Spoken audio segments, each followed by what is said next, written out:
Tingnan yung mga lodi. Oh. Ayan. Yung bata. Superman ba to? Nasa gasaan siya. Pero walang kaano-ano to. Panoorin nyo mabuti yan. Yung bata na ano yan. Naglalakad. Tatawid yan. Tatawid yan bigla. Tapos masagasaan siya ng kotse. Panoorin nyo mabuti. Ayan. Yan. Yun. Mabanga yun. Talsik talaga siya. Oh. Nag-spark pa. Oh, tingnan mo. Pero bumangon lang na parang walang nangyari. Grabe ang ano, grabe ang lakas ng bata, no? Bakal ba yung katawan nito? Wala man lang. Parang di nga siya napilayan, nagtumayo agad eh. Tingnan yung mga lodi. Grabe, superhero to, no? Imagine mo, nasa gasaan siya ng ganung kalakas. Tumalsik.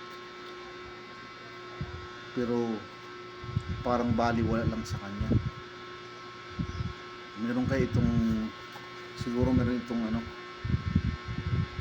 itong kapangyarihan yung bata na ito.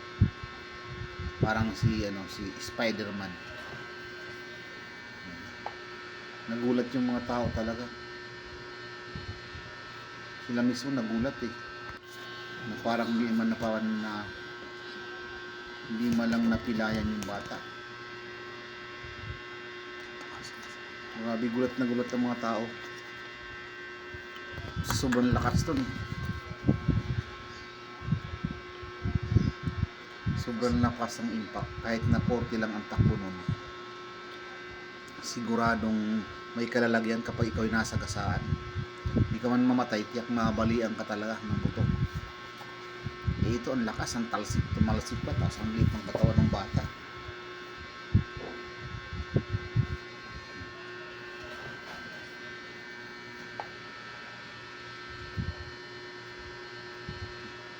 Kaya gulat ang mga tao dito.